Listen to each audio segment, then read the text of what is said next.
ओम नमो भगवते वासुदेवाय। ओम नमो भगवते वासुदेवाय। ओम नमो भगवते वासुदेवाय। नारायणं नमस्कृत्य नरं चैव नरोत्तमं देवीं सरस्वतीं व्यासं ततो जयमुदीरये। श्रवणतां स्वकतः कृष्ण पुण्यश्रवण कीर्तिनः हृदयन्तस्थो हि अभद्राणि विधुनोति सुहृत् सताम्। नष्टप्रायेषु अभद्रेषु नित्यं भागवत सेवया भगवती उत्तम श्लोके भक्तिर्भवति नैष्टिकी। कृष्णाय वासुदेवाय देवकी नंदनाय च नंद गोप कुमाराय गोविंदाय नमो नमः। जय श्री कृष्ण चैतन्य प्रभु नित्यानंद श्री अद्वैत गदाधर श्रीवासादि गौर भक्ता वृंद। हरे कृष्णा कृष्णा कृष्णा हरे हरे, हरे राम राम राम हरे हरे। हरे कृष्णा कृष्णा कृष्णा हरे हरे, हरे राम राम राम हरे हरे। हरे कृष्णा कृष्णा कृष्णा हरे हरे, हरे राम राम राम हरे हरे। हरे कृष्णा। सभी भक्तों का स्वागत है प्रातःकालीन श्रीमद् भागवतम के सत्र में। और कल हमने श्लोक क्रमांक 24-25 को लिया था और 26 को हमने थोड़ा सा बस श्लोक का अध्ययन किया था। आगे बढ़ेंगे तो 24-25 में कहते हैं कि हे चतुर्भुज रूप वाले उगते सूर्य के समान अरुण नेत्र तथा सुंदर रीति से सजाए मुस्कुराते मुखारविंद वाले मेरे श्री भगवान, आप कृपा करके उस क्षण तक मेरी प्रतीक्षा करें जब तक मैं अपना यह भौतिक शरीर छोड़ न दूं। तो भीष्म पितामह है ना कृष्ण से विनती कर रहे हैं कि आप प्रतीक्षा करें, है ना। बहुत सुंदर श्लोक था ये वाला। सदेव देवो भगवान प्रतीक्षिताम् कलेवरं यावदिदं हिनोम्यहम्। प्रसन्नहासरुणलोचनो लसत् मुखाम्बुजो ध्यान पथश्चतुर्भुजः। मेरे ध्यान के पथ में आप चतुर्भुजी रहें हमेशा, ताकि मैं आराम से अपना शरीर छोड़ सकूं, ताकि मैं अपना ध्यान आप में एकाग्रचित कर सकूं। हे कृष्ण, आप मेरे सामने प्रतीक्षा करें जब तक मैं अपने शरीर को छोड़ न दूं। तो ये भीष्म पितामह कृष्ण से जो है विनती कर रहे हैं। फिर आगे कहते हैं 25 नंबर श्लोक में, श्रील सुत गोस्वामी ने कहा, भीष्म देव को इस प्रकार आग्रहपूर्ण स्वर में बोलते देखकर महाराज युधिष्ठिर ने समस्त महर्षियों की उपस्थिति में उनसे विनम्र धार्मिक कृत्यों के अनिवार्य सिद्धांत के विषय में पूछा। फिर जब देखा युधिष्ठिर ने कि अब जाने वाले हैं भीष्म पितामह, मेरे डाउट्स कौन क्लियर करेगा, तो फिर उन्होंने धर्म के विषय में पूछा, किससे? भीष्म से पूछा। तब भीष्म पितामह उनको काफी ज्ञान दे रहे हैं धर्म के बारे में, कौन कौन से धर्मों के बारे में अलग अलग ध्यान दे रहे हैं। तो कल हमने 26 श्लोक को लिया था, आज फिर से लेते हैं और प्रवेश करते हैं।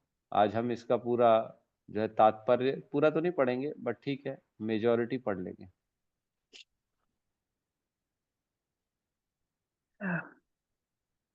क्लियर है?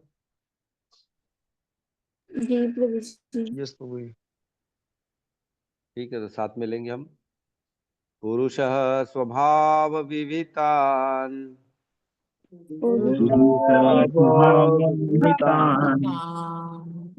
यथा वर्णं यथाश्रमम्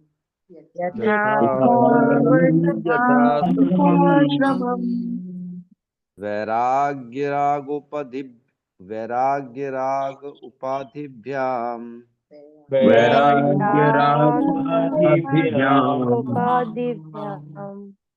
आम्नातो भयलक्षणान्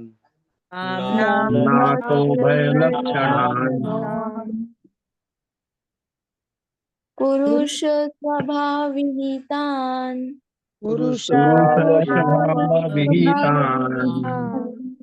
यथा वर्णं यथाश्रमम्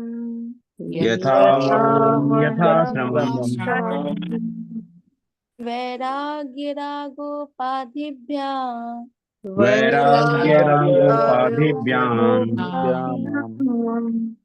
मां नातो भयलक्षणान् मां नातो भयलक्षणम् पुरुष स्वभाव विहितान् पुरुष स्वभावविहितान् स्वभावविहितान् यथा वर्णं यथाश्रमम् यथा वर्णं यथाश्रमम् वैरागिरागोपाधिभ्याम् वैराग्यरागोपाधिभ्याम् आम्नातो भयलक्षणान् आम्नातो भयलक्षणान्। हरे कृष्ण। हरे कृष्ण। बढ़िया।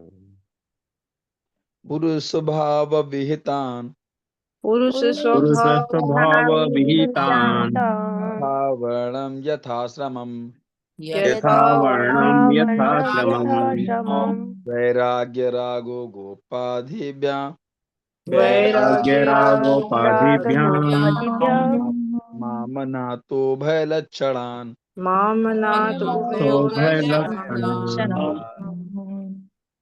अनुवाद। महाराज युधिष्ठिर के पूछे जाने पर भीष्म देव ने सर्वप्रथम व्यक्ति की योग्यताओं के अनुसार जातियों के वर्गीकरण, वर्ण तथा जीवन के आश्रमों का पूरा वर्णन किया। फिर उन्होंने क्रमबद्ध रूप से वैराग्य द्वारा निवृत्ति तथा आसक्ति द्वारा प्रवृत्ति नामक दो उपखंडों का वर्णन किया। ओम अज्ञानतिमिरन्धस्य ज्ञानाञ्जनशलाकया चक्षुरुन्मीलितं येन तस्मै श्रीगुरुवे नमः। श्रीचैतन्यमनोभीष्टं स्थापितं येन भूतले स्वयं रूपः कदा मह्यं ददाति स्वपदान्तिकम्। वन्देऽहं श्रीगुरु श्रीयुतपदकमलं श्रीगुरून् वैष्णवांश्च श्रीरूपं साग्रजातं सहगण रघुनाथान्वितं तं सजीवं साद्वैतं सावधूतं परिजनसहितं कृष्ण चैतन्य देवम् श्री राधा कृष्ण पादान सहगण ललिता श्री विशाखान्वितांश्च हे कृष्ण करुणा सिंधु दीन बंधु जगतपते गोपेश गोपिका कांता राधा कांत नमस्तुते तप्त कंचन गौरांगी राधे वृंदावनेश्वरी वृषभानुसुते देवी प्रणमामि हरिप्रिय वाञ्छाकल्पतरोभस्य कृपा सिन्धुभ्य एव च पतितानां पावनेभ्यो वैष्णवेभ्यो नमो नमः। नमो विष्णुपादाय कृष्णपृष्ठाय भूतले श्रीमते भक्तिवेदांत स्वामीति नामिने नमस्ते सरस्वती देवे गौरवाणी प्रचारिणे निर्विशेष शून्यवादी पाश्चात्य देशतारिणे जय श्री कृष्ण चैतन्य प्रभु नित्यानंद श्री अद्वैत गदाधर श्रीवासादि गौर भक्त वृंद हरे कृष्णा कृष्णा कृष्णा हरे हरे हरे राम राम राम हरे हरे हरे कृष्णा। तो ये बड़ा इंपॉर्टेंट श्लोक है। आज राहुल जी हमारे बीच में हैं। आपका जो प्रश्न था उसका उत्तर इसी में है ना। कल भी आपको हम याद कर रहे थे, कल आप आए नहीं थे, बट ठीक है, आज आपका आंसर मिल जाएगा कि आपको ब्रह्मचर्य करना है कि गृहस्थ आश्रम में प्रवेश करना है ना। आपके प्रश्नों का उत्तर स्वयं भीष्म जी दे रहे हैं। कह रहे हैं पुरुष स्वभाव विहितान।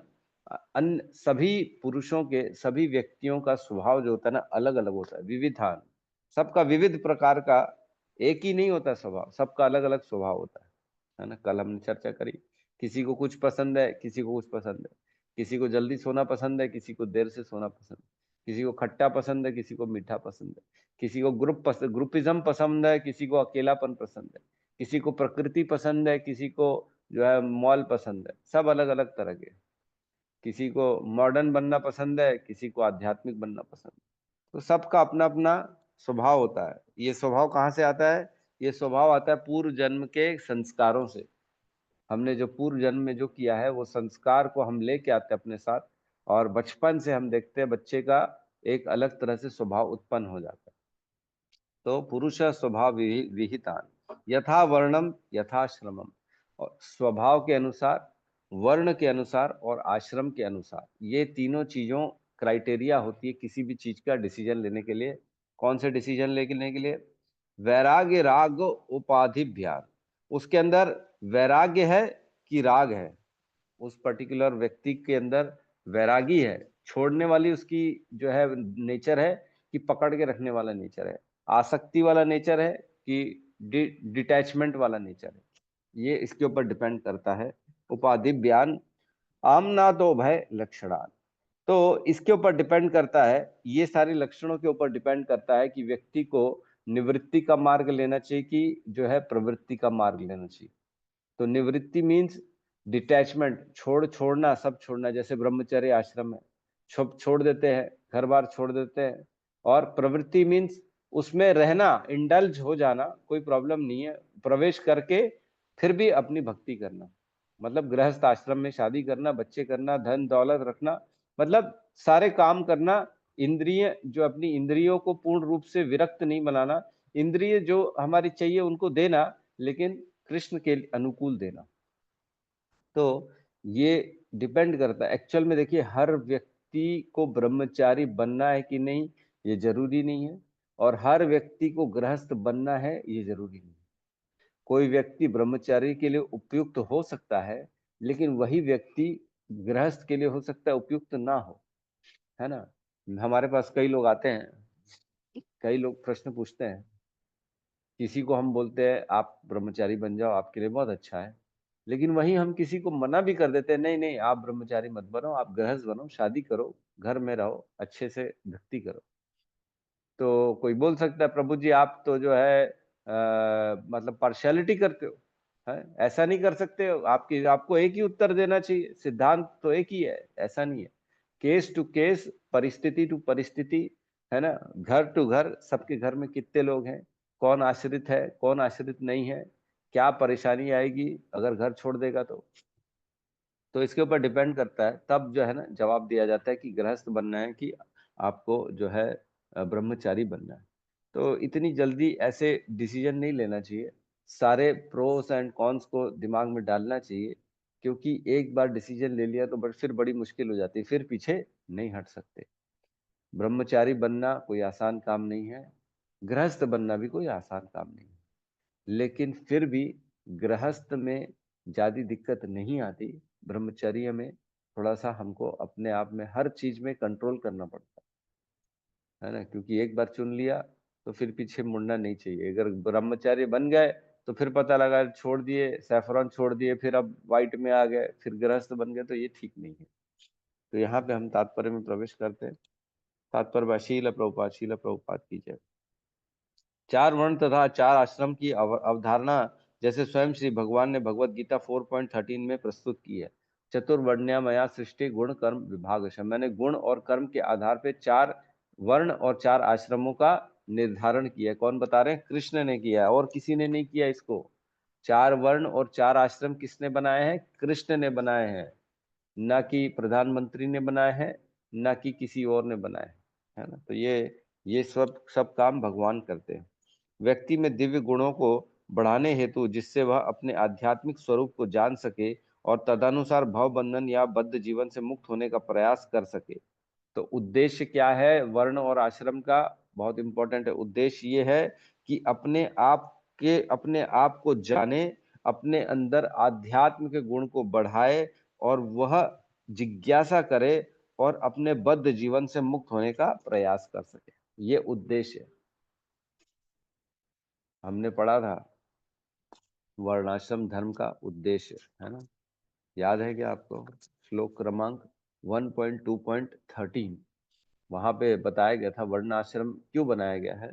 तो उसमें हमने पढ़े थे 1.2.13 में, अतः पुंभी द्विज श्रेष्ठा वर्ण आश्रम विभागशः स्वनिष्ठुतस्य धर्मस्य संसिद्धिम हरितोषणम।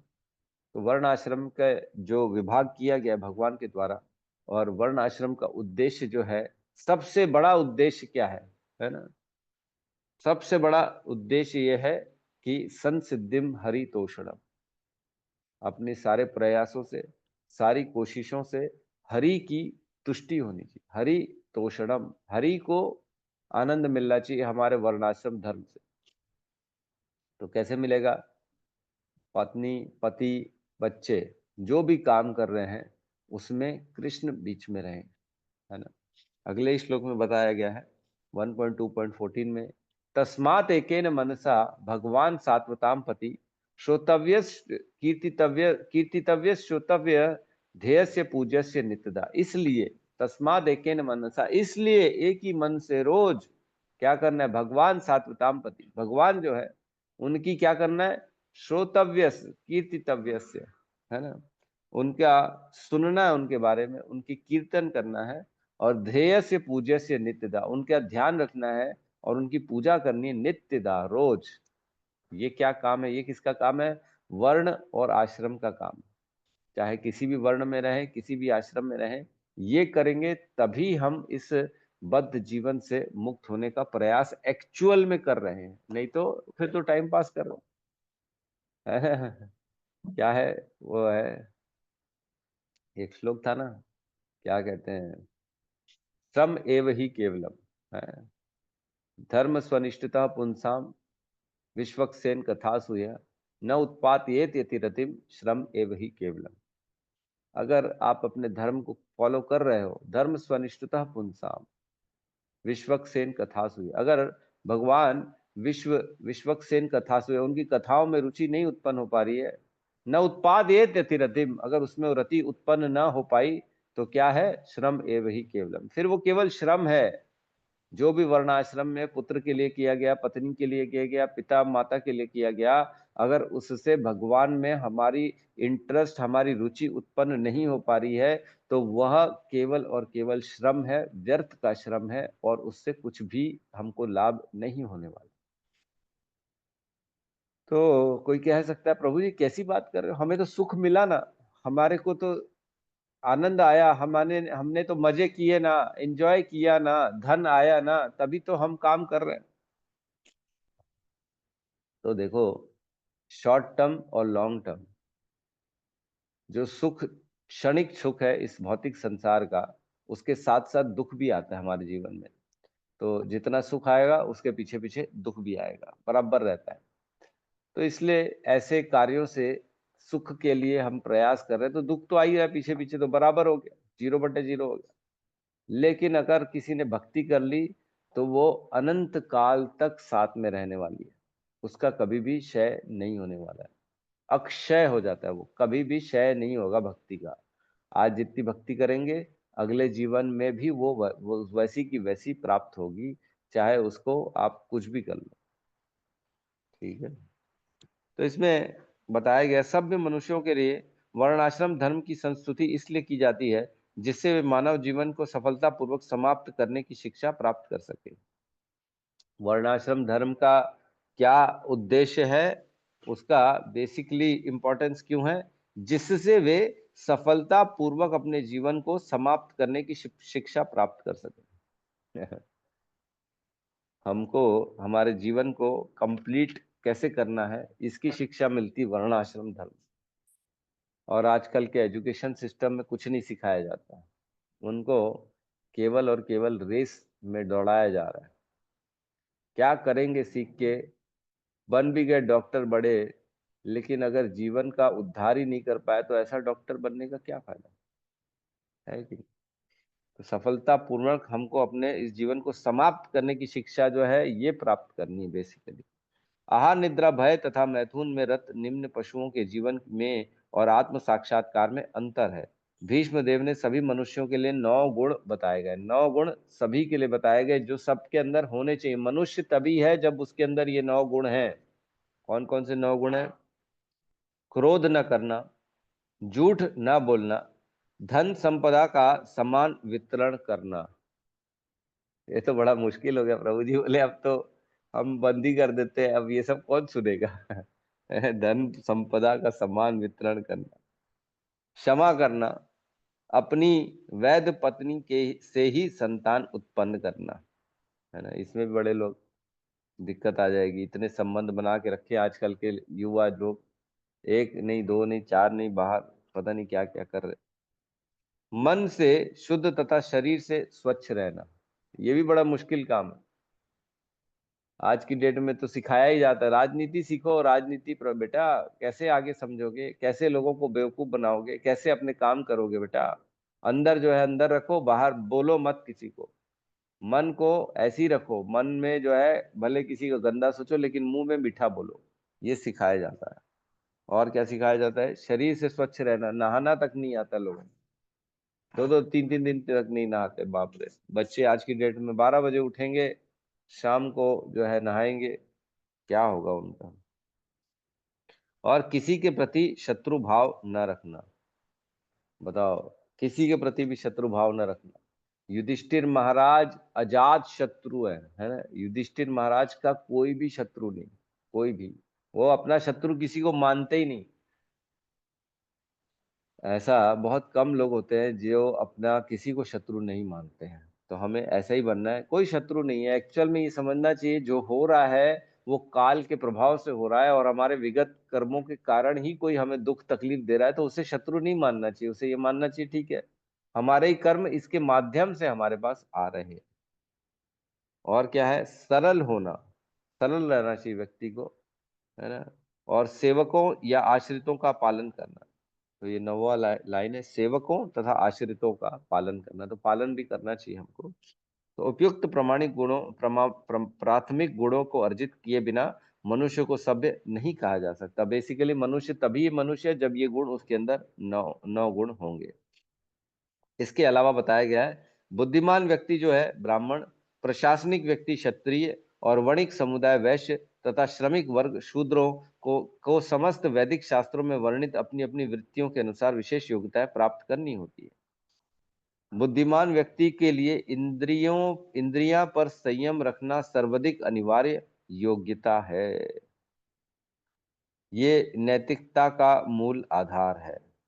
बुद्धिमान व्यक्ति जो इंटेलिजेंट है, उसको अपनी इंद्रियां, अपने सेंसेस पे कंट्रोल रखना है, रेगुलेट करना है अपने सेंसेस पे। जीवा वेगम उदर उपस्थ वेगम, है ना। वाचो वेगम मनसा क्रोध वेगम, एतान वेगान धीर।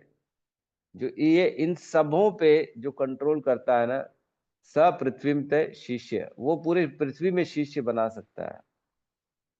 जो है ये 6 वेग बताए गए हैं, वाचो वेगम, मनसा क्रोध वेगम, है ना।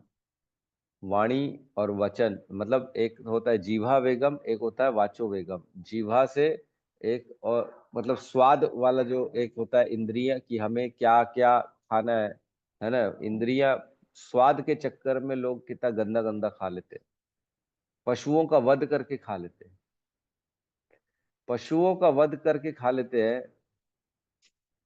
इसको समझना चाहिए। हम आज विकसित चेतना वाले व्यक्ति हैं, हमारे अंदर चेतना है, हमारे अंदर बुद्धि है, हमारे अंदर बल है। इसलिए हम जो हमारे पे आश्रित है, जो पशु है जिनके अंदर बुद्धि नहीं है, जो बेचारे कुछ कर नहीं सकते, उनको वध करके खा लेते हैं। मैं तो नहीं खाता हूँ, लेकिन सब लोग, काफी लोग खा लेते हैं।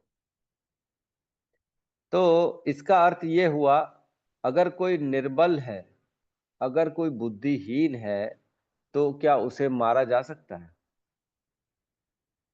यही हुआ ना। आज हम अगर बकरे को खा रहे हैं, मुर्गे को खा रहे हैं, तो वो बुद्धिहीन है, वो निर्बल है, इसलिए वो कुछ कर नहीं सकता, वो कुछ बोल नहीं सकता। वो जो है, ये लोग मिलके कोई जो है रैली नहीं निकाल सकते, मुर्गे लोग, बकरे लोग अपना भूख हड़ताल नहीं कर सकते हमारे खिलाफ, कोई पद यात्रा नहीं निकाल सकते। तो हम क्या उनको मार सकते क्या? यही कोई अगर मनुष्य को मार देगा, तो फिर तो यहाँ पे जो है ना, वो बढ़िया रैलियां निकलेंगी। हाँ, मतलब एक मोर्चे निकलेंगे, अलग अलग तरह जो है बोला जाएगा, इसने ये कर दिया, उसने ये कर दिया। अगर कोई, सपोज करो, आज मनुष्यों से भी ज्यादा विकसित चेतना वाले प्राणी अगर इस संसार में आ गए, सपोज करो, है ना, पता लगा कोई साइंटिस्ट ने मिलकर ऐसा इंजेक्शन निकाल लिया जिससे मनुष्यों की चेतना और ज्यादा विकसित हो गई, और बहुत ज्यादा बल आ गया, तो एक समुदाय ऐसा आ जाएगा जो वो वाली चेतना, हमसे विकसित चेतना वाले और हमसे ज्यादा बलशाली व्यक्ति हो जाएंगे। तो क्या उनको अथॉरिटी मिल जाएगी हम सबको ऐसे ही मारना है? अगर मनुष्यों को ऐसे मारा जाएगा और उनको काट काट के खाया जाएगा, क्योंकि हमसे विकसित चेतना वाले, हमसे ज्यादा बुद्धि वाले, हमसे ज्यादा बलशाली व्यक्ति आ चुके हैं इस संसार में, हमको बंद करके रखा जाएगा और हमको पाला जाएगा पोल्ट्री फार्म में, जैसे मुर्गों को पाला जाता है, एक ही जगह रखा जाएगा। क्यों? क्योंकि हम उनके सामने कुछ बोल नहीं सकते। यही हो ना। एक घर में 4 बच्चे थे, एक माता पिता 4 बच्चे। जो सबसे छोटा बच्चा था वो बेचारा मेंटली रिटायर्ड, मेंटली वीक पैदा हो गया। उसको अकल नहीं थी, वो बचपन से बुद्धिहीन था। क्योंकि अब भगवान की गिफ्ट है, क्या कर सकते, भगवान ने किसी को बुद्धि दी किसी को नहीं दी। तो 4 बच्चे, छोटा वाला पागल, बाकी 3 होशियार। तीनों बढ़िया काम करते, धंधा करते, पैसा कमाते, घर आते। और जैसे ही घर आते वो देखते पागल लड़का कभी नग्न अवस्था में घूम रहा है, कभी किसी को सुई चुभवा रहा है, कभी कहीं पे भी सुसु पोटी कर रहा है। तो तीनों परेशान हो गए, बोले ये पागल है, इसका क्या किया जाए, ये तो परेशान करता रहता है हमको, गंदगी करता है। एक काम करते हैं, तीनों मिलके इसको मर्डर कर देते चौथे का, और इसको काट के खा लेंगे, हम लोग डिनर बना लेंगे इसका। तो मात्र ये अगर किसी के अंदर गुण है कि बुद्धि है और उसके अंदर बल है, तो वो क्या किसी का वध कर सकता है, उसको मार सकता है क्या? वो पिता अलाउ कर देगा कि अपने 3 बच्चों को, हाँ ठीक है तुम्हारा चौथा भाई तो बेवकूफ है, उसको बुद्धि नहीं है, तुम उसको मार के खा लो, कोई प्रॉब्लम नहीं। कतई नहीं करेगा। बाप तुरंत मना करेगा, ये सब क्या फालतू के काम, तुम पाल रहे हो कि मैं पाल रहा हूं, मैंने पैदा किया मैं खुद ही पाल लूंगा, तुम कौन होते उसको मारने काटने वाले। इसी प्रकार सिमिलरली सारी योनियों के पिता कौन है? भगवान श्री कृष्ण। सर्व योनेषु कौन्तुये मूर्तया संभवन्ति या तासाम ब्रह्म महद योनि अहम बीज पदा पिता। मैं सबका पिता हूं, सारी योनियों का पिता मैं हूं, भगवान कृष्ण बोलते हैं भगवत गीता में। तो हम मनुष्यों को ये अधिकार कैसे मिल जाता है कि हम दूसरी योनियों में जो है उनको मारें और उनको खाएं? क्यों? क्योंकि उनको बुद्धि नहीं है। क्यों? क्योंकि उनके अंदर बल नहीं है, वो बोल नहीं सकते, समझा नहीं सकते, व्यक्त नहीं कर सकते। सिमिलरली हम कभी भी ये काम नहीं करना चाहिए। अपने आप को मनुष्य बनाना है तो एटलीस्ट कम से कम वेजिटेरियन होना चाहिए, नॉनवेज नहीं खाना चाहिए, अंडा भी नहीं खाना चाहिए, मांस तो बहुत दूर की बात है, अंडा तक नहीं खाना चाहिए। प्योर वेज बने, शाकाहारी बने और अपनी चेतना को शुद्ध करें।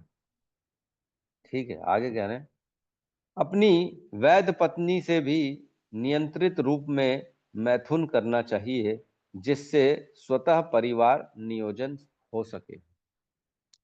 तो प्रभुपाद बता रहे यहाँ पे कि जो गृहस्थ है उनका भी अर्थ ये नहीं है गृहस्थ में पहुंच गए तो आप मनमानी जितना आए मर्जी जो भी कर लो, ऐसा नहीं। रेगुलेटेड, कंट्रोल्ड करना चाहिए। जो भी अपनी इंद्रिय तृप्ति, 2 चीजें होती है, एक होता है गृह मेधी और एक होता है गृहस्थ आश्रम, है ना। गृह मेधी वो होता है जो केवल इसलिए गृहस्थ आश्रम में प्रवेश करता है, शादी करता है, ताकि मैं अपनी इंद्रियों का सुख ले सकूं, मैथुन आदि क्रिया कर सकूं। तो ऐसा नहीं है, गृहस्थ में प्रवेश करके इसका मतलब नहीं है कि आप खाली ये कर सकते हो, आपको कंट्रोल्ड रहना है, ऐसा नहीं है। बुद्धिमान मनुष्य यदि वैदिक जीवन प्रणाली नहीं अपनाता तो वह अपनी योग्यताओं का दुरुपयोग कर रहा है। अगर कोई भी हमें परिस्थिति, हमें कोई पद प्रतिष्ठा मिली है तो हम उसका दुरुपयोग नहीं कर सकते। उसी प्रकार गृहस्थ आश्रम का भी दुरुपयोग नहीं कर सकते। देखो कितनी गहरी गहरी बातें लिखी है प्रभुपाद ने। आगे कह रहे हैं, शासक वर्ग के बारे में चर्चा चल रही है अगले पैराग्राफ में। शासक वर्ग के सदस्य अर्थात क्षत्रियों को विशेष सलाह दी जाती है कि वे दान दें, किंतु किसी भी परिस्थिति में दान न लें। शासक वर्ग है ना, अगर कोई क्षत्रिय है, कोई पुलिस वाला है, कोई एडमिनिस्ट्रेशन में है, कोई जज है, कोई जो है सरकारी विभाग में काम कर रहा है, रेवेन्यू डिपार्टमेंट में काम कर रहा है, कलेक्टर में काम कर रहा है ना, तहसीलदार है, तो ऐसे लोगों के लिए बताया जा रहा है कि आप दान दें, न कि दान लें, है ना। बहुत सूक्ष्म है ये सब ज्ञान। दान लेगा तो पतन हो जाएगा, किसी से भी अनाधिक तरीके से पैसा लेगा तो पतन हो जाएगा व्यक्ति का। आधुनिक प्रशासक राजनीतिक कार्यों के लिए धन संग्रह तो करते हैं, किंतु वे किसी भी राजकीय समारोह में नागरिकों को दान कभी नहीं देते। यह शास्त्र के आदेशों के सर्वथा विपरीत है। प्रशासक वर्ग को शास्त्रों में निपुण होना चाहिए, लेकिन उन्हें शिक्षक का पेशा नहीं अपनाना चाहिए। प्रशासकों को कभी भी अहिंसक बनने का स्वाग नहीं करना चाहिए जिससे उन्हें नरक जाना पड़े। मतलब बेसिकली उनको शास्त्रों का ज्ञान होना चाहिए, है ना। आज किसी को भी शास्त्रों का ज्ञान नहीं है। जो भी शासक है, कलेक्टर है, कमिश्नर है कि नहीं, चाहे तहसीलदार है, चाहे कोई भी है, जो भी उच्च कैटेगरी में बैठा है, जज है, किसी को भी शास्त्रों का मालूम नहीं। किसी को भी ये नहीं मालूम है कि पशु वध से उनके ऊपर कितने पाप लग रहे हैं। एक एक गाय कट रही है, एक एक गाय कट रही है तो उसका पाप उसके उस जिले के कलेक्टर, कमिश्नर, सीएम सबको पड़ रहा है। हर किसी को पड़ रहा है जिसके भी अधिकार से वो कार्य हो रहा है। बहुत गहरी बातें हैं। हम इसमें प्रवेश नहीं कर पाते क्योंकि हमने पढ़ा नहीं ना शास्त्र। कोई भी पशु वध हो रहा है, उसके 6 इक्वली डिस्ट्रीब्यूट होते पाप, 6 लोगों में इक्वली पाप को डिस्ट्रीब्यूट किया जाता है। वह व्यक्ति जो उसको काट रहा है, जो मार रहा है, वह व्यक्ति जो उसको खा रहा है, वह व्यक्ति जो ये जो है क्या बोलते हैं उसके लिए मतलब पैसा वैसा दे रहा है, जो भी कर रहा है, वह व्यक्ति जो जिसके मतलब आज्ञा से ये काम हो रहा है, और वह व्यक्ति जो इसमें सहयोगी है। मतलब कोई भी किसी भी तरह से पशुवध में अगर रिलेटेड है, उस पशुवध का प्रोत्साहन अगर कोई भी कर रहा है तो वह उसके पाप का भागीदार बन जाए। ये ज्ञान होना चाहिए। ये किसी को भी ज्ञान नहीं होता। 6 लोगों में बराबर बंटता है। कई लोग कहते हैं अरे हम खाते नहीं है प्रभु जी, हम तो केवल बनाते हैं। माता जी कहती है हम तो बनाते हैं। एक मेरा परिचित है, वो पार्टी करते तो बोले यार मेरे को ना ये लोग सब उसके दोस्त लोग उसको बोलते बारबेक्यू आजकल चलता है ना, बारबेक्यू ऐसे बाहर बढ़िया रोस्ट करते रहते हैं उसमें आग में। तो बोले मेरे को बोलते बारबेक्यू करने के लिए, मैं ही करता हूँ सबके लिए, मैं ही बनाता हूँ, उनको मेरे हाथ का बहुत अच्छा लगता है।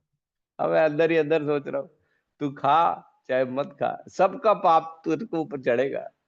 अब उसको बेचारे को मालूम ही नहीं, अज्ञान में रह रहे, कौन समझाएगा उनको। कई लोग बोलते हैं हम तो सिर्फ पैसे देते हैं प्रभु जी, हम खाते नहीं। अब बच्चों को खाना है ना, बच्चे खा ले, हम तो नहीं खाते। अरे बच्चे खाएं चाहे नहीं खाएं, तुमने पैसे दिए तो तुमको भी पाप उतना ही लगेगा, सिमिलर है ना। बेल्ट पहने प्रभु जी, हम तो लेदर का बेल्ट पहनते, प्योर वेज है हम। आपने लेदर का बेल्ट पहना, आपके लेदर के बेल्ट के कारण पशुवध हुआ और आपको उसका पाप चढ़ गया, बात ही खत्म। प्रभु जी हम तो बोन चाइना के जो है कटलरी में खाते हैं, हम वेजिटेरियन है। आपने बोन चाइना खरीदा मतलब आपके अंदर पाप चढ़ गया। तो ये बड़े सूक्ष्म है, इसको समझना जरूरी है। अदरवाइज हम हमारा जो है ना, हमको भी पाप चढ़ता चला जाएगा और हमको ऐसा लगेगा कि मैं तो प्योर वेज हूँ। एक्चुअल में ये ज्ञान जब मिलेगा तब आदमी समझ में आता है प्योर वेज का मतलब क्या है। न केवल सिर्फ खाने से, उपयोग करने से भी नॉन वेजिटेरियन हो सकते, तो भी पाप चढ़ सकता है पशुवध का, जब आपने ऐसी कोई भी चीज का उपयोग किया। ठीक है, आगे कह रहे हैं अहिंसक पथ स्वीकार करने हेतु अर्जुन को असभ्य पुरुष तक कह डाला। तो भगवान ने चिल्लाया था दूसरे अध्याय में अर्जुन को कि तुम समझ नहीं पा रहे हो, ऐसे लोगों के लिए व्यर्थ ही चिंता कर रहे हो। मात्र वोटों की संख्या के आधार पर कार्यों को राष्ट्रपति के पद पर नहीं बैठना चाहिए, है ना। कायरों को राष्ट्रपति के पद पर नहीं बैठना चाहिए। एक छत्र राजा अत्यंत वीर पुरुष होते थे। पहले की बात चल रही है, राजा का क्या कर्तव्य था। राजा इसमें देखो, धर्म के लिए हमने देखा ऐसे ऐसे राजा हैं जिन्होंने सब कुछ अपना छोड़ दिया धर्म के लिए मात्र। गुरु गोविंद सिंह जी आए, जो 10वें गुरु थे सिखों के, उनके 4 बेटे थे। उनको केवल ये बोला गया था कि तुम मुसलमान बन जाओ, और मुसलमान नहीं बने वो। उनके चारों बेटों को मार दिया गया, चारों बेटों को। केवल बात इतनी थी ना, बस या अल्लाह कर दो, और क्या, यही तो था। नॉनवेज खा लो, गाय का मांस खा लो, या अल्लाह कर लो, हमारा धर्म अपना लो, तुमको छोड़ देंगे। और उनको ये भी बोला तुम्हारे बड़ी ऊपर की पोस्ट दिया जाएगा तुमको। मात्र उन्होंने बोला कि मैं अपना धर्म तो किसी भी हाल में नहीं छोड़ सकता हूँ। भले उनके चारों बच्चों को मार दिया, पूरे परिवार को मार दिया गया। छोटे बच्चे, जुजाज, एक का नाम था जुजार सिंह, एक का था अजीत सिंह, और एक का नाम पता नहीं, चार बच्चे हैं जिनको, दो छोटों वालों को तो दीवार में चुनवा दिया गया, जिंदा दीवार के अंदर डाल दिया गया, जिंदा। ऐसी क्रूरता की गई है। क्यों की गई है? केवल धर्म न छोड़ा इसलिए। तो हमको समझना चाहिए कि हम कितने श्रेष्ठ सनातन धर्म में हैं, जो जिसकी मान्यता इतनी बड़ी है कि लोग धर्म के लिए अपनी जान भी दे दिए, लेकिन धर्म नहीं छोड़े। और आज की डेट में लोग धर्म तो छोड़ो, इंसान तक नहीं बन पा रहे, नॉनवेज खा रहे हैं। आगे कहते हैं व्यापारी वर्ग के लिए कहा जा रहा है, व्यापारी वर्ग के लिए कहा गया आदेश है कि वे गायों की रक्षा करें, गायों की रक्षा करें। तो ये प्रभुपाद नहीं कह रहे हैं, ये तो स्वयं भगवान कृष्ण भी कह रहे हैं। भगवत गीता के 18वें अध्याय के 44 नंबर श्लोक में उसमें आता है कि क्या है कर्तव्य व्यापारियों का। व्यापारी किसे कहते हैं? तो 18.44 में कहते हैं, कृषि करना, गो रक्षा तथा व्यापार वैश्यों के स्वाभाविक कर्म है, और शूद्रों का कर्म श्रम तथा अन्यों की सेवा करना है। कृषि, गो रक्षा, वाणिज्यम, वैश्य कर्म स्वभावजम, परिचार्यात्मकम कर्म शूद्रस्यापि स्वभावजम। मतलब दोनों का स्वभाव बताया गया है कि क्या होता है उनके कर्म। तो वैश्यों का कर्म क्या है? जो बिजनेसमैन है उनका कर्म है कि वो पशुओं की, गायों की रक्षा करें, कृषि करें, एग्रीकल्चर करें, और फिर व्यापार करें। मतलब ये दो चीजें बेसिकली कृष्ण भगवान ने बताई है कि गौओं की रक्षा करना और कृषि करना, ये उद्देश्य है बेसिकली। गायों की रक्षा तो हो ही नहीं रही समाज में।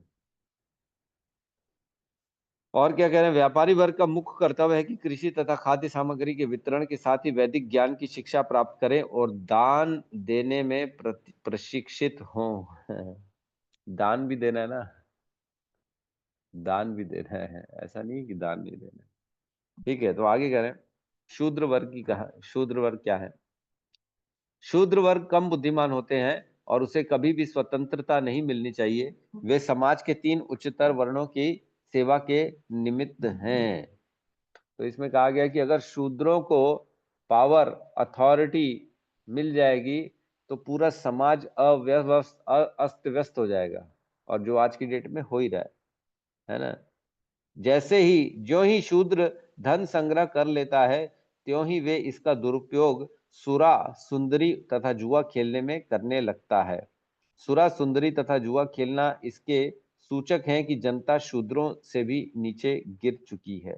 कितना देखो प्रभुपाद ने गहराई बात किया। अगर ये सब बढ़ गया है, सुरा मीन्स सुंदरी, और जुआ मतलब मदिरा, शराब, और मतलब माताओं, जिनको हम आज की डेट में जो स्त्री के प्रति आकर्षण जो होता है अवैध तरीके से उसमें, और जुआ खेलना, अगर ये बढ़ जाएगा, इसका मतलब समझ जाना कि शूद्र जो है वो धन संचय कर लुए हैं और उनके हाथ में अथॉरिटी आ चुकी है। तो हम देखते हैं यही हो रहा है आज की डेट में। पाश्चात्य देश में तो, वेस्टर्न कंट्रीज में तो ये सबसे ज्यादा हो रहा है, इंडिया में भी चालू हो गया है।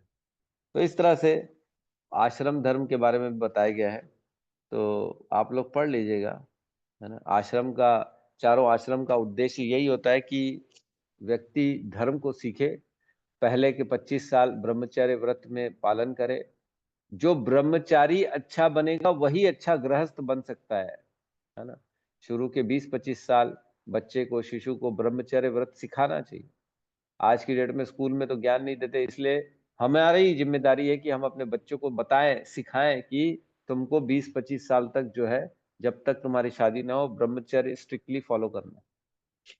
लेकिन कोई ज्ञान ही नहीं देता। कॉमन है आज की डेट में, बोले रिलेशंस तो इजी है, लोग कुछ भी कुछ कर रहे हैं और कोई बोलने वाला है ही नहीं। ठीक है, तो अगले श्लोक में प्रवेश किया जाए क्या?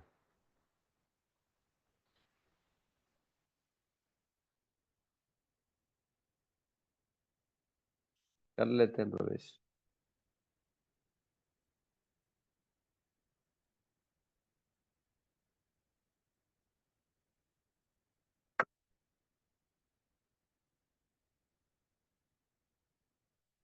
श्लोक नंबर 27। मैं बता दूं, 26, 27, 28 इन तीनों श्लोकों में ज्ञान दिया है भीष्म देव ने, धर्म के विभिन्न विभिन्न सिद्धांतों का ज्ञान दिया युधिष्ठिर महाराज को। तो 27 में कह रहे हैं, दान धर्मान राजधर्मान, दान धर्मान राजधर्मान मोक्ष धर्मान विभागशः, मोक्ष धर्मान विभागतः स्त्री धर्मान भगवत धर्मान, स्त्री धर्मान भगवत धर्मान समास व्यास योगतः, समास व्यास योगतः दान धर्मान राजधर्मान पान धर्मान राजधर्मान मोक्ष धर्मान विभागशः मोक्ष मोक्ष धर्मान धर्मान विभागतः स्त्री धर्मान भगवत धर्मान स्त्री धर्मान भगवत धर्मान समास व्यास योगतः समास व्यास योगतः दान धर्मान राजधर्मान दान दान धर्मान धर्मान मोक्ष धर्मान विभागशः मोक्ष धर्मान विभागशः स्त्री धर्मान भगवत धर्मान स्त्री धर्मान भगवत भगवत धर्मान समास व्यास योगतः समास व्यास योगतः अनुवाद। तब उन्होंने दान कर्मों, राज्य विषयक कार्यकलापों तथा मोक्ष कर्मों का खंडवार व्याख्या की। फिर उन्होंने स्त्रियों तथा भक्तों के कर्तव्यों का संक्षेप तथा विषाद रूप से वर्णन किया। तो यहाँ पे अलग अलग धर्मों का वर्णन कर रहे हैं जो है भीष्म देव, है ना। क्या क्या धर्म है?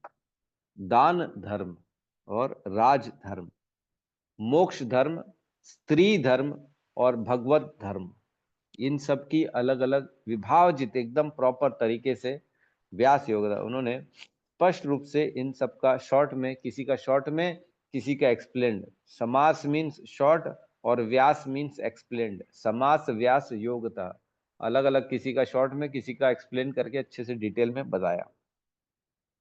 तो माताएं कह सकती हैं कि इसमें पुरुष धर्म नहीं है, स्त्री धर्म है, लेकिन पुरुष धर्म की व्याख्या नहीं करी। ऐसा क्यों किया गया? ये तो पार्शियलिटी है। ठीक है, तो ठीक है, मजाक चल रहा है, ऐसा कुछ नहीं है। दान धर्म, तो इसमें कह रहे हैं दान देना गृहस्थ का मुख्य कर्तव्य है और उसे अपने खून पसीने की कमाई का कम से कम 50% हिस्सा दान में देने हेतु तैयार रहना चाहिए। कौन कौन मानता है सही लिखा है ये? हैंड रेस करो। कौन कौन? ये तो सही लिखा है प्रभु जी, गलत लिखा है? सही लिखा है ये। 50% कमाई का दान देना चाहिए। दो लोग हैं जो एग्रीड है, कल्पना माता जी, दीपक प्रभु, सुब्रत प्रभु, 3 लोग हैं जो एग्रीड है। 50% कमाई का देना है दान। नहीं, बाकी लोग नहीं एग्रीड है। नहीं नहीं, गलत है प्रभु जी, 50 कहाँ से दे देंगे? तो ठीक है, 50 ना दें, 25 दें। 25 भी नहीं दे सकते तो कम से कम 10 तो देना चाहिए। कहीं जगह प्रभुपाद ने लिखा है कि ठीक है, 50 अगर नहीं दे पा रहे हैं तो कम से कम 10 तो आवश्यक है, मिनिमम है, मिनिमम। वैसे तो मिनिमम यहाँ 50 लिखा है, लेकिन एक आध दो जगह कहीं उन्होंने 10 भी लिखा है प्रभुपाद। तो आज की डेट में अगर 10% अगर कोई व्यक्ति अपना अर्निंग का दान नहीं दे रहा तो वो बहुत गलत कर रहा है। दान देने से एक्चुअल में हमारी बाकी की जो कमाई है, जो जिसमें कहीं ना कहीं कुछ ना कुछ पाप रहता है, पाप के द्वारा कमाया गया जो धन होता है वह शुद्ध हो जाता है। इसका ना एक्चुअल में साइंस समझना पड़ेगा कि क्यों दान देने पे जोर दे रहे हैं। एक्चुअल में जो धन आता है ना व्यक्ति के घर में, जो भी काम करता है वो कहीं ना कहीं कुछ ना कुछ झूठ बोलता है, पाप होता है, कहीं ना कहीं किसी का अहित करके ही हम धन संचय कर पाते हैं। आज की डेट में धन कमाना मजाक नहीं है। कहीं ना कहीं झूठ बोलना पड़ेगा, गलत करना पड़ेगा, टैक्स बचाना पड़ेगा, सरकार को धोखा देना पड़ेगा, जो भी है, तो कहीं ना कहीं पाप तो रहता ही उसमें। तो ऐसे धन को अगर केवल और केवल हम अपने सुख के लिए यूज करेंगे ना, तो उससे दुख उत्पन्न होगा, क्योंकि उसमें पाप है। उस धन में, पाप वाले धन से कभी भी सुख संपदा, शांति और प्रेम नहीं आता। ऐसे धन से दुख, क्लेश और केवल ईर्ष्या उत्पन्न होती है ना।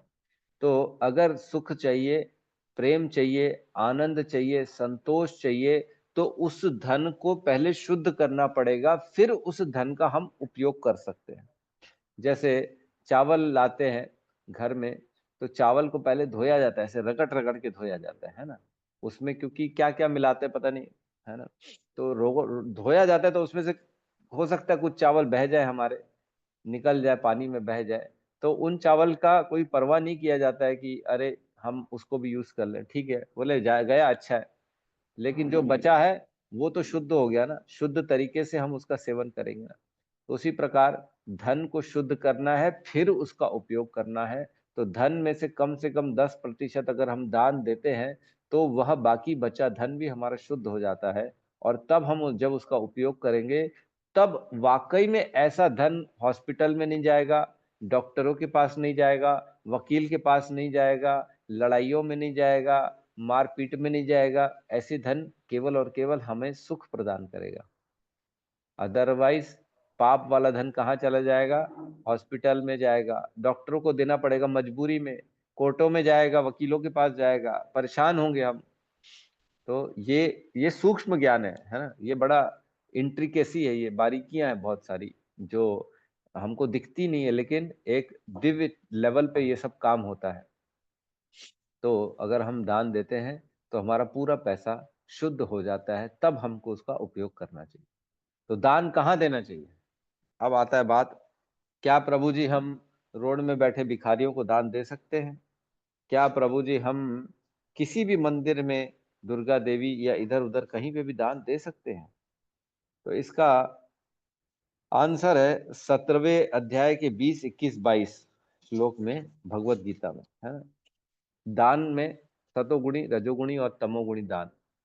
तो 20 नंबर श्लोक में कहते हैं, जो दान कर्तव्य समझकर किसी प्रत्युपकार की आशा के बिना समुचित काल तथा स्थान में और योग्य व्यक्ति को दिया जाता है, वह सात्विक माना जाता है। सही समय दिया जाए, सही स्थान में दिया जाए, और सही योग्य व्यक्ति को दिया जाए, और क्या कर्तव्य समझ कर दिया जाए, और किसी उपकार कर रहा हूं ऐसी भावना के बिना दिया जाए, इसको कहते हैं सात्विक दान। क्या रोडों में खड़े व्यक्ति को देना चाहिए? चौराहों में, है ना, हम देखते हैं आ जाते हैं भीख मांगने के लिए, तो ऐसे व्यक्ति को देना चाहिए। तो क्या वो सही स्थान है? क्या वो सही व्यक्ति है? नहीं है, उनको नहीं देना चाहिए। योग्य व्यक्ति को देना चाहिए, मतलब किसको देना चाहिए? जो व्यक्ति भगवान की भक्ति में लगा हो, ऐसे स्थान में देना चाहिए, ऐसे व्यक्ति को देना चाहिए, ऐसे समय में देना चाहिए जहां पे जो उस पैसे का उपयोग हो कम से कम भगवान के लिए किया जाए या भगवान के भक्तों के लिए किया जाए। ये सात्विक दान है ना।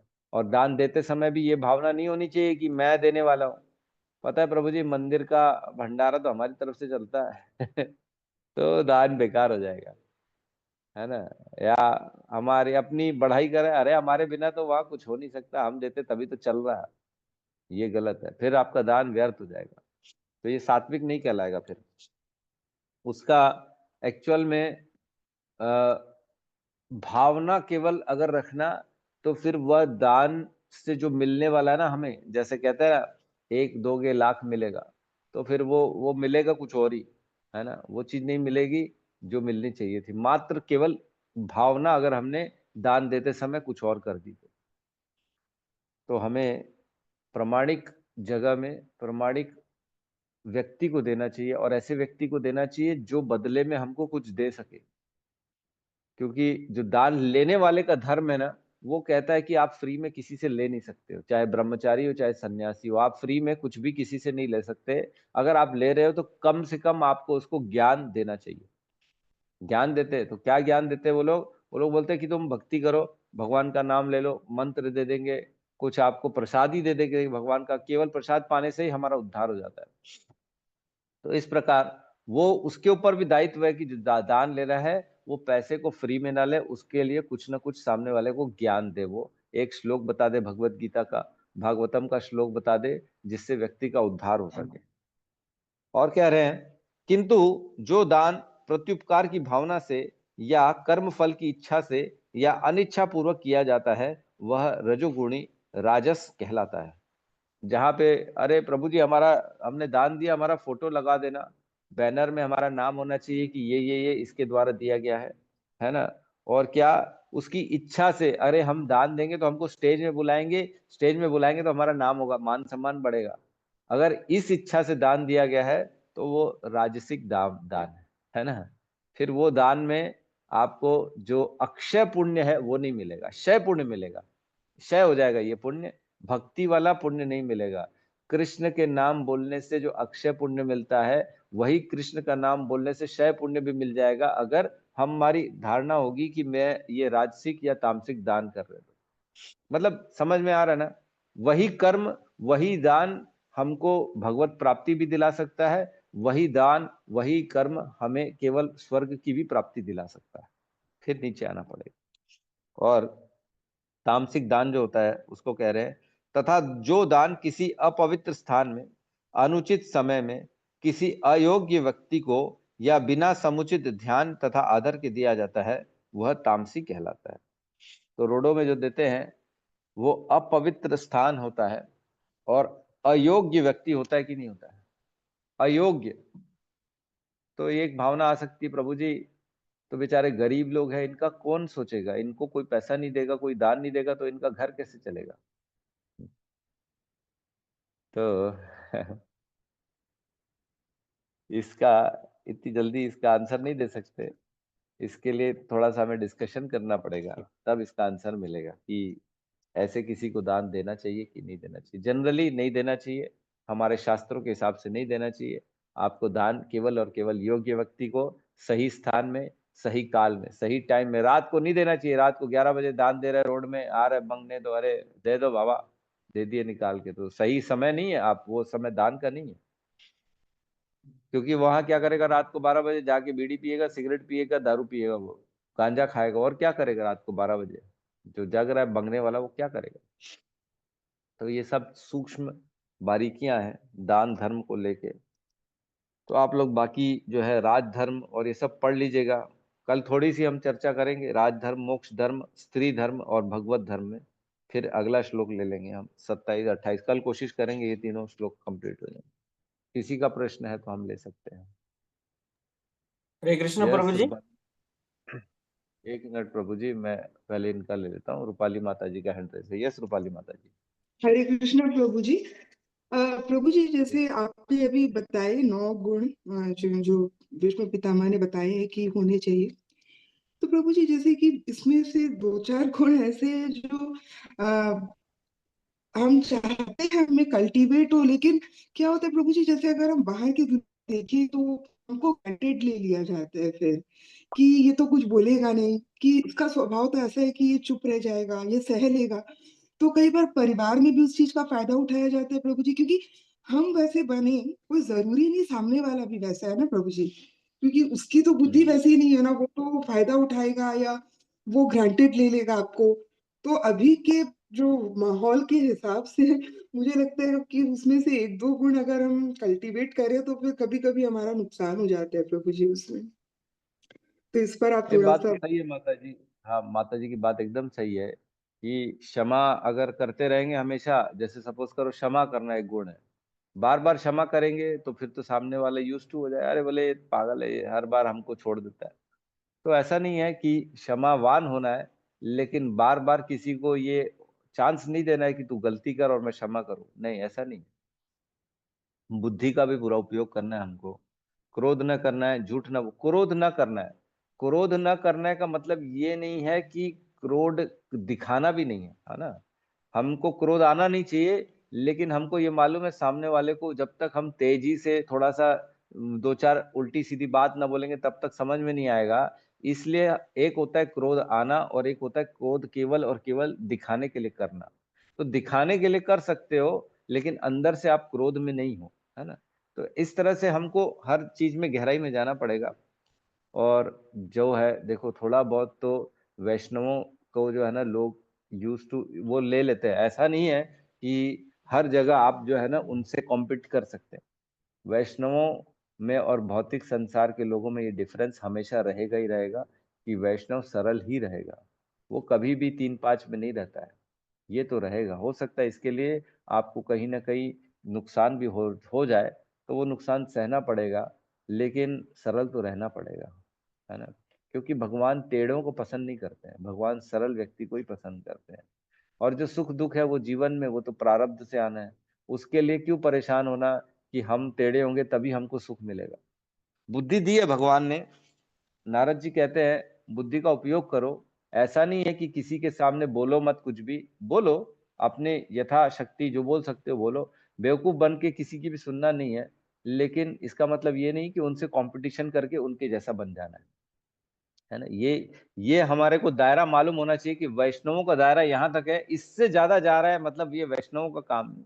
वो गंदी गंदी बातें कर रहा है, चुगली चपट्टियां कर रहा है, ये गाली दे रहा है, वो गाली दे रहा है, और हम भी बैठ रहे कंपटीशन में, हम भी उसको, हम भी तेरे से कम नहीं है, हम भी तेरे से कम नहीं है। तो ऐसा नहीं है। हमको भैया इसमें हमारा दायरा मालूम होना चाहिए।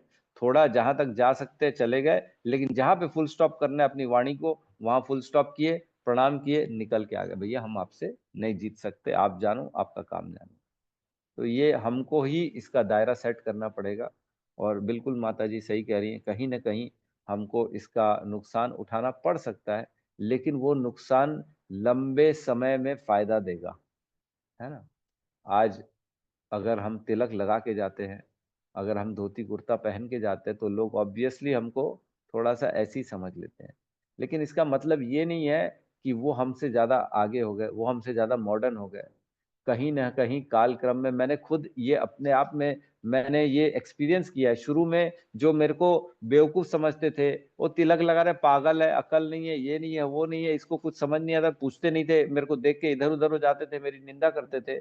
लेकिन मैं देख रहा हूँ आज उनमें से काफी लोग अब मेरे को व्हाट्सएप करके, हरे कृष्णा प्रभु जी, लोग फोन करते हैं, बोले तू कहाँ है, तेरे से मेरे को बात करनी है। मेरे दोस्तों का मेरे पास फोन आता है, भाई मेरे को बचा ले, मैं बहुत परेशान हूँ मेरे जीवन में। मेरे पास लिटरली फोन आते हैं आजकल, भाई बचा ले, मैं कैसे जीऊं, मेरे से समझ में नहीं आ रहा, मैं बहुत दुखी हूँ, बस दारू पी के अपना जीवन चला रहा हूँ। ऐसे ऐसे फोन आते हैं, क्यों आ रहे हैं? क्योंकि आपने अपना एक अलग दायरा, आपने एक अलग मार्ग चुना, और उस मार्ग का अपना इंपॉर्टेंस है। ऐसा नहीं है कि वो मार्ग में जाने वाले बेवकूफ हैं। ठीक है, फिलहाल कुछ लोगों को लग रहा है कि ये नहीं करना चाहिए, लेकिन ऐसा नहीं, हमको करना चाहिए। क्यों? क्योंकि शास्त्रों में बोला गया। ठीक है माता जी। जी जी प्रभु जी, थैंक यू प्रभु जी। अच्छा प्रभु जी, एक छोटा सा क्वेश्चन और है कि ये विश्व पितामह जैसे पिछले जन्म में वसु थे सबसे बड़े, तो ये वसु क्या होता है प्रभु जी? वसु मतलब कोई वो वर्ग है, क्या है वसु? नहीं, 8 वसु जो है वो कश्यप मुनि के पुत्र है, मेरे ख्याल से एक पत्नी है उनकी, उनके 8 पुत्र हुए जो वसु कहलाए, है ना। तो किसके, मैं आपको कल डिटेल दे दूंगा कि किसके पुत्र है। जैसे नहीं नहीं 11 प्रभु जी, वो रुद्र नहीं है। पूछ रही हूँ मैं, पुत्र के मतलब वसु का मतलब पूछ रही हूँ, मतलब जैसे वो कोई वर्ग है या कोई श्रेणी है या उनके कुल का नाम है वो, ये पूछ रही हूँ। हाँ, उनकी माता का नाम वसु था, इसलिए उनके वसु कहलाए, ऐसा कुछ था मेरे ख्याल से, है ना। वो ऐसा नहीं है कि कोई जैसे यक्ष है, देवता है, ऐसे वसु हो गए, ऐसा नहीं है वो। ऐसा नहीं है कि उनकी एक श्रेणी अलग है, क्योंकि उनकी माता का नाम ऐसा ही कुछ था, इसलिए ये सारे वसु कहलाए, और कुछ बात नहीं। ओके, थैंक यू प्रभु जी। हरे कृष्णा। हरे कृष्ण। यस यस, अनिल प्रभु कहिए।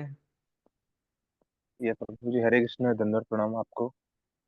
प्रभु जी मेरा क्वेश्चन ये है, जैसे कभी कभी होता है ना कि कोई प्रतिष्ठित संस्थान में दान दिए, इस्कॉन में या फिर किसी बड़े मंदिर में दान दिए, जो दान का अमाउंट बहुत ज्यादा रहता है, 50,000, 1 लाख, 2 लाख, तो लोगों के मन में अनायास क्वेश्चन आता है, यार इतना अच्छा भंडारा और इतना अच्छा प्रसाद आपने किसने किया।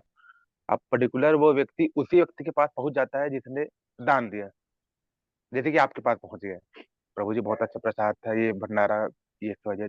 तो हमें उस टाइप आंसर क्या देना चाहिए प्रभु जी, जब हमसे ही पूछे कि हमको पता है कि हमने दान दिया है, अब सामने वाला पूछ रहा है, तो कैसे हम उनको बताएं कि दान हमने दिया, मतलब विनम्रता का भाव, या फिर वो जो शब्दों का चयन है, ताकि हमारे अंदर अहंकार ना आए, अगर वो चीज बताते हैं। तो ये मैं जानना चाहता हूँ प्रभु जी, हमको क्या बोलना चाहिए सामने वालों को। ये भी बहुत अच्छा प्रश्न है प्रभु जी का, कि दान तो दे रहे हैं, लोगों को पता पड़ ही जाता है, जो भाई उससे जुड़े हुए हैं, जी जो कार्यभार में, उनको पता है कि प्रभु जी ने दान दिया है। तो लोग आते हैं, फिर दोबारा अप्रोच करते हैं, प्रभु जी आप तो हमेशा देते रहते हैं, है ना। और भी लोगों को पता पड़ ही जाता है कहीं ना कहीं से कि इन्होंने इसके लिए दिया। जहां दिया वहां पे उन्होंने अनाउंस कर दिया, प्रोत्साहन देने के लिए कि ये स्पॉन्सर किया गया इन प्रभु जी के द्वारा, आप भी लोग सब। तो प्रोत्साहन के लिए हमने नहीं बताया, लेकिन उन्होंने बता दिया, तो अब हमारे ऊपर कोई उसमें अपराध नहीं है। तो वे जब आते हैं तो हमको उस समय यही सोचना चाहिए, यही भावना रखनी चाहिए कि मुझे कृष्ण ने सक्षम बनाया है। मेरा अपना वैसे भी कुछ नहीं, हम ये पढ़ चुके हैं कि मेरा तो शरीर भी मेरा नहीं है, तो मेरे पास जो सुविधाएं हैं, जो संसाधन है, वो मेरे कैसे हो सकते हैं। ये तो कृष्ण के द्वारा प्रदत्त है, और कृष्ण की चीज को कृष्ण के उपयोग में यूज करने में मैं कौन होता हूँ, मैं तो केवल एक माध्यम हूँ। जिस प्रकार हम फूल केवल तोड़कर भगवान के चरण में ला के रख देते हैं, तो भगवान उसका श्रेय हमको दे देते हैं। क्या फूल हमने उगाया, क्या बीज से फूल निकालने का काम हमने किया, क्या फूल में सुगंध डालने का काम हमने किया, क्या फूल में रंग भरने का काम हमने किया, क्या सूर्य की रोशनी फूल को हमने दिखाई, नहीं। क्या पानी हमने बनाया घर में, है लेबोरेटरी में, तब जाके हमने पानी दिया उसको, नहीं। पानी तो भगवान का है, हमारा तो कुछ है। केवल केवल तोड़ के लाने से भगवान उसका श्रेय दे देते हैं। उसी प्रकार हमको समझना चाहिए, ये धन ये दौलत मेरा नहीं है, मैंने तो केवल कृष्ण की चीज कृष्ण के चरण में रख दी, इसमें मेरा क्या है।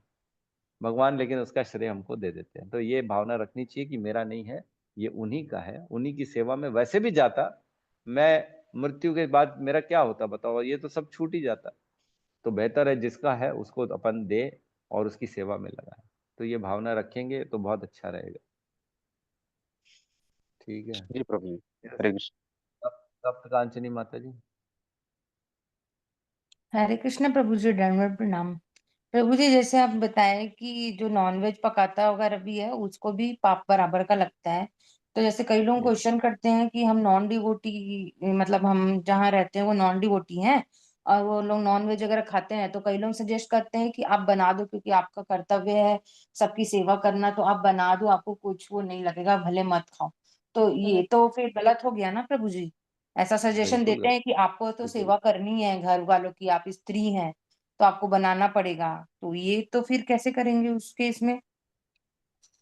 हाँ, ये एक और जो है ना धर्म संकट वाली बात आ गई। अगर कोई स्त्री है, उसका पति है, अब वो बोलता है नहीं तेरे को नॉनवेज बनाना ही पड़ेगा, है ना। और ये यहाँ पे भक्त है, और इसकी ये बोलती है कि मैं बनाऊंगी तो मेरे पे तो जो है पाप चढ़ जाएगा।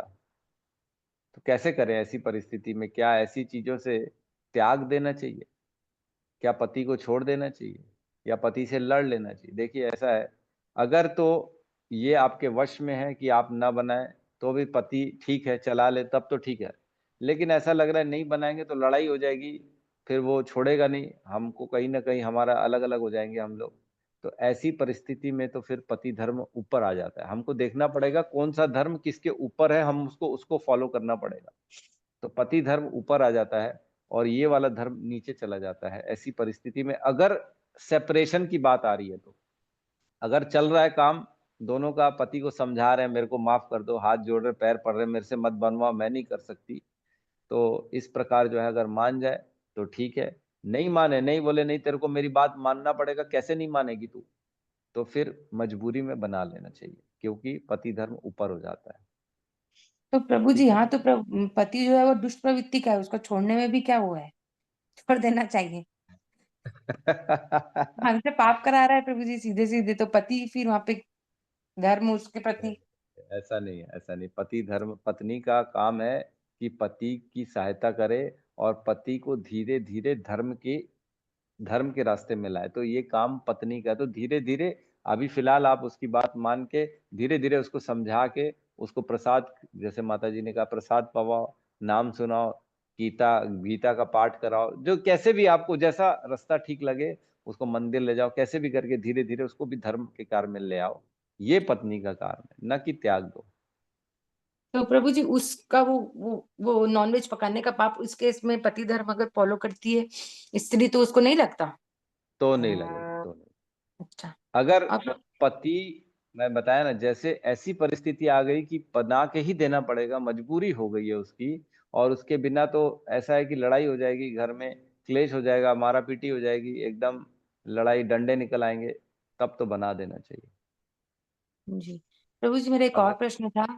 जैसे हम हाँ, कभी दुखी होते हैं कोई भी रीजन से, कि कोई छोड़ के चला गया, माता पिता चले गए, गुजर गए, तो हमारा शास्त्र कहता है कि कुछ दिन रोने की इजाजत होती है हमें, फिर उसके बाद हमको दुख नहीं करना चाहिए। तो कई बार क्या होता है कि शास्त्र की बात को मानते हैं, पर ऐसा होता है कि वो दुख सप्रेस हो जाता है, मतलब पर और हमको बस सास की बात माननी बोल के हम उसको फॉलो करते रहते हैं, अपने इमोशंस को इग्नोर करते रहते हैं। बट वो हमको पता है कि वो अंदर ही अंदर सप्रेस है, और वो कभी भी मतलब जैसे अकेले रहो, कुछ भी रहो, कुछ ऐसा इंसिडेंट्स हो जाता है कि याद आती है, तो फिर वो दिन भर डिप्रेशन, मतलब डिप्रेशन नहीं बोलेंगे, उनकी याद में ही निकले और रोते रहे बस। तो ऐसा लगता है कि कहीं न कहीं शास्त्र जो है हमको कभी-कभी बोलता है कि अपने इमोशन को सप्रेस कर दो। तो इस केस में हम कैसे समझे प्रभु जी कि हम अपने इमोशंस को मतलब सप्रेस कर रहे हैं, या उस चीज को भूलने की कोशिश कर रहे हैं, वो चीज। हम्म, मतलब मेरे को ऐसा लगता है कि कहीं ना कहीं मैं अपने इमोशंस को सप्रेस करके रखी हूँ, जो कि मेरे को डेली लाइफ में ना बहुत मुश्किलें हो रही है, मतलब मैं खुश नहीं रह पा रही हूँ पापा के जाने के बाद से, तो ये हो रहा है मेरे साथ। हम्म, हम्म, बहुत आइसोलेटेड रहने लगी हूँ लोगों के बीच जाने में, और ये सब में मेरे को ना मतलब अच्छा नहीं लगता है। ऐसा लगता है कि अकेले ही रहूं, और मतलब मैं जितना ज्यादा रोऊंगी उतना मेरा वो जो है फीलिंग, इमोशंस जो है वो रिलीज होंगे, ऐसा लगता है। और मेरे को रजत प्रभु बोलते हैं कि हमारे शास्त्र बोलते हैं कि हमको ऐसे करना है, मतलब याद नहीं करना है, जो तो मैं उसको सप्रेस करने की कोशिश करती हूँ, तो वो गुस्से के रूप में बाहर निकलता रहता है, चिड़चिड़ के रूप में। उसके इसमें हम्म। क्या करूं प्रभु जी, शास्त्र को देखिए, कैसे मैं फॉलो करूं? उसके उस केस में आपको ये देखना चाहिए कि आपको तो भगवान ने फिर भी पिता अच्छे, इतने समय अच्छे पिता दिए। कई लोग ऐसे भी है इस संसार में जिनके बचपन से पिता नहीं, माता नहीं है। आपसे बहुत ज्यादा दुखी लोग हैं, बहुत ज्यादा दुखी हैं। लोगों का इतना दुख है, इतना दुख है, जब आप देखेंगे ना, सुनेंगे, आप रो पड़ेंगे। आपके पास अपने दुख के अलावा जब ऐसा लगेगा मैं बाहर देखूं संसार में लोगों का दुख, तो देख नहीं पाएंगे। वाकई में ये परिस्थिति बहुत खतरनाक है, हमको पता ही नहीं पड़ रहा है, क्योंकि हम बहुत अच्छी कंडीशंस में हैं। हमको भगवान ने सारी सुविधाएं दे दी हैं, माता पिता, घर घर, बच्चे, पति पत्नी और पैसा सब दे दिया है। लेकिन जब हम बाहर निकलते हैं ना, देखो तो सही जाके, हाथ नहीं है लोगों के, पैर नहीं है। बचपन से किसी को, आज पिक्चर में देखो, बचपन में आंख फोड़ दी गई और भीख मंगाने पे रोड पे बिठा दिया किसी को। ये परिस्थिति है लोगों की। तो भगवान का हमेशा शुक्रगुजार करना चाहिए कि हे प्रभु, आपने मुझे पिता दिया, ठीक है, आपने इतने समय तक ही दिया ना मेरे को, मैं इसी में प्रसन्न हूँ कि कम से कम मुझे भगवान ने एक पिता का सर पे हाथ रखाया, उनसे शिक्षा मिली, मेरा पूरा बचपन उनके गोद में खेला, मैंने उनसे ज्ञान प्राप्त किया, और मैंने इतना अच्छा जीवन उनके अंडर में रहते हुए जिया। मेरे को पिता का नाम मिला, उन्होंने मेरी शादी कराई, या जो भी XYZ है, उनका मैंने साथ दिया। तो ठीक है, यहीं तक अगर इनकी आयु लिखी हुई थी पिता, क्योंकि आयु तो भगवान लिख देते हैं ना, तो आयु यहीं तक लिखी हुई थी, तो ठीक है, मैं उनसे तो बेहतर हूँ बहुत, जो जो जिनके पास पिता है ही नहीं, जो नहीं है, उनसे तो बेहतर हूँ, ये सोच सकते हैं। और जो आया है वो तो जाना ही है। थोड़ा सा भगवान पे भरोसा रखिए, जो करते भगवान अच्छे के लिए करते हैं, और आप उनके उद्धार की कोशिश करिए ना। आप भक्त बनने से आपको मालूम है उनके 7 पीढ़ी जो है ना उनका उद्धार हो जाता है।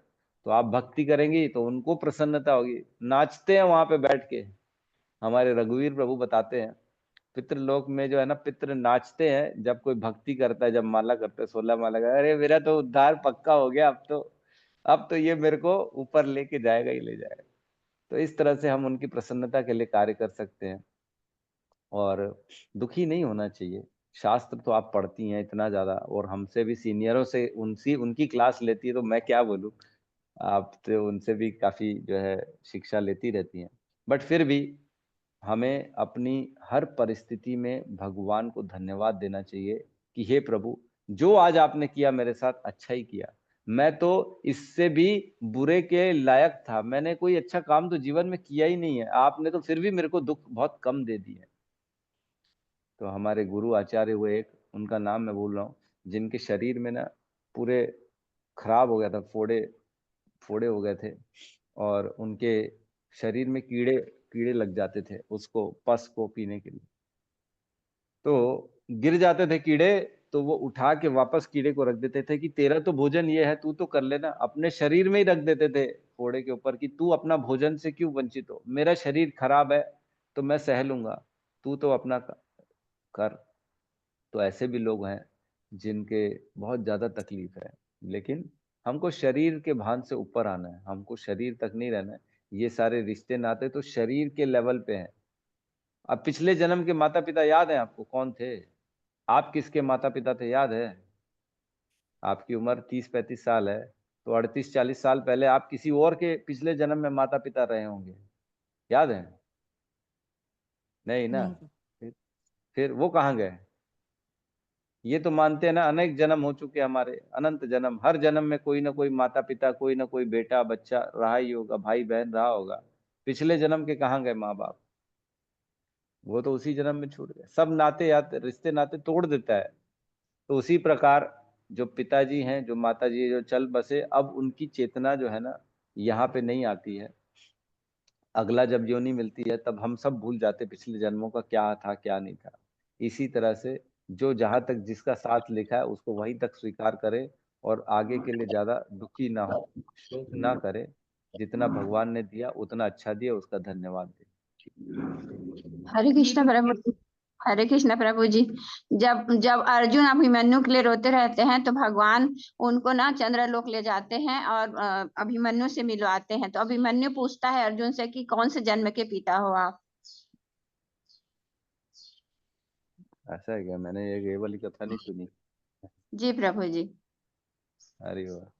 प्रभु जी, फिर यही एक प्रश्न मेरे मन में आता है, मतलब जैसे मैं जब भी मतलब याद आती है।